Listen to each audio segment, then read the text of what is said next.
the vultures are circling already. Of course. They are ready to pluck this team apart because the Diamondbacks have one of the stronger farm systems of baseball. They have Jordan Lawler and they have Tim Tawa. They are both up-and-coming young infielders. The Diamondbacks have a really crowded infield right now with Perdomo, with Ketel Marte, and with Eugenio Suarez at the hot corner. Something's got to give. And some of their players are at the end of their contracts. Some of them are. And so this leads us into, we got some rumors, Nika. We got some rumors, and they both involve the Diamondbacks and our two favorite teams, the Cubs and the Padres. So without further ado, let's get into it, shall we? The first article is from Inside the Cubs. This is from Matthew Sullivan, and this is from Athlon Sports. Cubs trade idea lands Diamondbacks starter amid Corbin Burns injury news.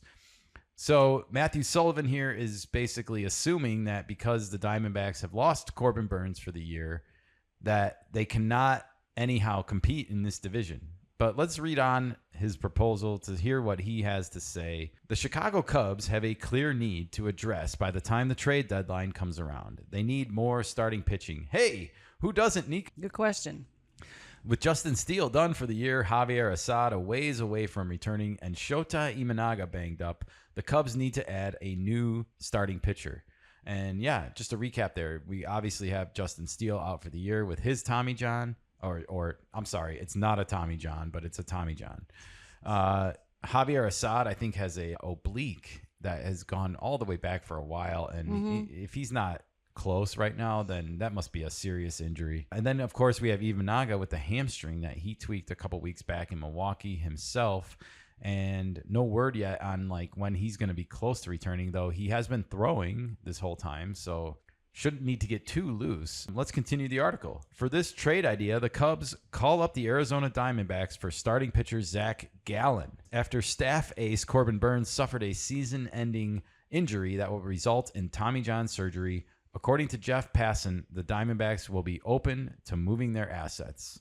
So there is our ESPN name drop. There is WWE fanboy Jeff Passan with the news that Arizona is going to become sellers if they don't turn this around pretty quickly. Are you buying that, Nika? Partially, yes. But if they are out, I wouldn't be surprised if they want to move a couple of their pieces.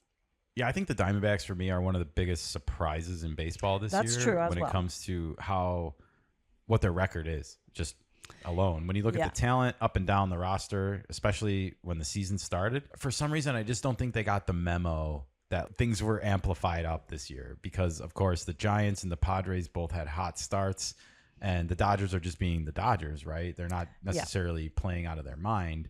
But Diamondbacks were a little behind on everything. Yeah, something happened this year where the NL became really competitive early when it came to wins and losses. Last year, hovering around 500 kept you in the race forever and ever and ever, and we almost had a lackluster trading deadline last year because of that. Gallen is in the final year of his current deal and will be a free agent for the 2026 season.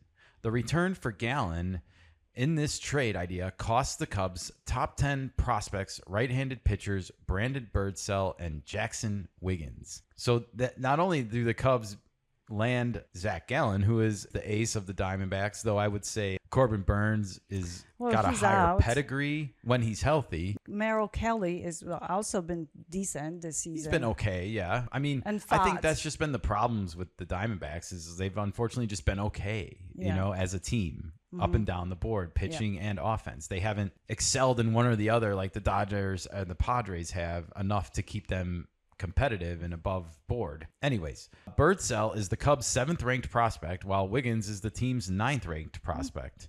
Sending both pitchers to Arizona should be more than enough for a rental of Gallen. It might even be too much, as Gallen has struggled in 2025. We get a nice picture there of Zach Gallen on the mound in case you don't remember what he looks like. He wears those awesome goggles, and he wears a lot of great Nike and Air Jordan shoes sometimes too. So it would be a welcome addition in Chicago, I think, with the Air Jordan connection there. I think change of scenery might do him well too. Gallen is in his 7th season in the big leagues, is having a down year. Through the first 13 games of the season for Gallen, he has a 5.13 ERA and a 4-7 record. In 73.2 innings, Gallen has allowed 65 hits, 42 earned runs, and 11 home runs. He has struck out 70 batters and walked a National League leading 33 batters. Wow. We're not used to seeing Zach Gallen lead the league in walks, and I think that's probably one of the reasons why he's having problems. I also want to remind everyone, because this didn't get touched upon, by the knuckleheads or the establishment. Zach Gallen lost his pitching coach after last year. Oh, really? He took the heat for the Diamondbacks not making the playoffs and for all the problems with Jordan Montgomery, I think, getting going. The new guy doesn't seem to be getting the job done either. No. If I'm the old pitching coach for Arizona, I'm at home laughing. I'm at home laughing about this being like, ha. Can I get my job back? Well, I don't know if he wants to work for them again after maybe not that ceremoniously dismissed for being the cause of the team's problems and failures unfairly. You know what? The Dodgers might get him. You bring up an interesting side note. Mark Pryor's name is starting to become more and more pronounced in the Dodgers pitching woes conversation. So take that for what it's worth. But maybe this stuff matters.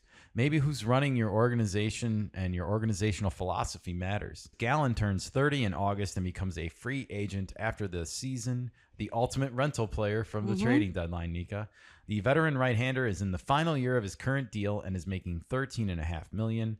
This trade idea adds Gallen to the Cubs rotation, plugging a hole that was left wide open following Steele's season-ending injury earlier in the year. So here you have Zach Gallen to the Cubs. What do you think, Nika? Are you buying in on this trade or not? I actually would, because I think Zach Gallen would fit well with the Cubs. They do need pitching. He's at the end of his contract with the Diamondbacks. It's 100%. a perfect time to do that. It's kind of a swap. Yeah, I think if you're the Diamondbacks, you have to move him and They're get not something gonna- in return for him because They're not going to renew his contract. they're not. And you already invested in so much money into Jordan Montgomery And Corbin Burns? Corbin Burns. And also, I want to remind people that they had a bad experience spending money on Jordan Montgomery. I think they cost him $45 million for 2 years of basically nothing. No. So it's rough out there, and the Diamondbacks might pay for this for a while, and they might have to retreat and rethink their whole approach. I mean, every analyst and even us, we had them as a top contending team this year. We did. And they are not. And it's time for them to maybe re-look in the mirror and face facts, face the music. This is not going the way you planned. I'm not saying they can't turn it around. It's a long season, and we have a long way to go. Look at the Tigers last year. The Tigers were sellers at the trade deadline and wind up making the playoffs and winning a couple rounds and getting Without Flaherty. Hey, addition by subtraction. I do think the Cubs need Zach Gallen. And you know what's interesting about the Diamondbacks and the Cubs wheeling and dealing is they've already played each other this year. So they don't have to worry about that part of it. At least from oh man, it's going to suck to have to see Zach Gallen in a Cubs uniform potentially pitching against the Diamondbacks if you're a Diamondbacks fan. We pointed out the fact that the Diamondbacks have a crowded infield, and they also have another expiring contract this year in Eugenio Suarez, correct? Yes. And what do we know about Major League Baseball right now? There are 3 contending teams that were desperate for Alex Bregman's services in the offseason. I'm sorry, 4 maybe contending teams that were desperate for Alex Bregman's services. The Seattle Mariners, the Chicago Cubs, the New York Yankees, and the Detroit Tigers. All wanted to sign a third baseman. They all were talking to Alex Bregman, according to the rumors and according to the establishment meatheads. So could Eugenio Suarez be on the move as well? And could the Cubs make a super trade and get Zach Gallen and Eugenio Suarez and offer even more of their farm system to Arizona? Like I said, Arizona has Tim Tawa. They have Perdomo. They have Marte.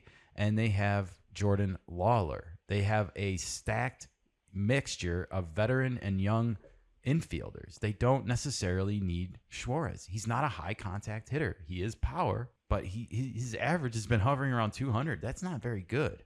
I don't know if I want the Cubs to make this move. Well, I don't think Zach Gallen and Suarez will be a package deal. They might be, but maybe there will be 2 separate transactions for 2 different teams. I feel like the Cubs have the assets to make a super trade like that with the outfielders that they still have on their roster and the obviously, the younger talent. They got to move their chips and know at the right time, unlike the Orioles, so that they can make a serious run at it. And, go big or go home is the motto for 2025. And go big or go home. So here's to the Cubs wheeling and dealing.